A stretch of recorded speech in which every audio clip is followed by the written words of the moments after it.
You ask Tiger to solve. This deals with linear equations with one unknown. The final result is n equals 53/47. Let's solve it step by step. Group all constants on the right side of the equation. Add 527 to both sides.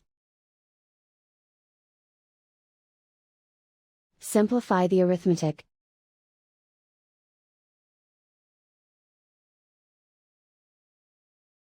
Isolate the n. Divide both sides by 470.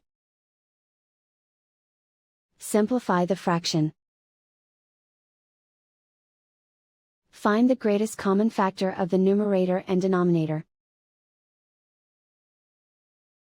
Factor out and cancel the greatest common factor.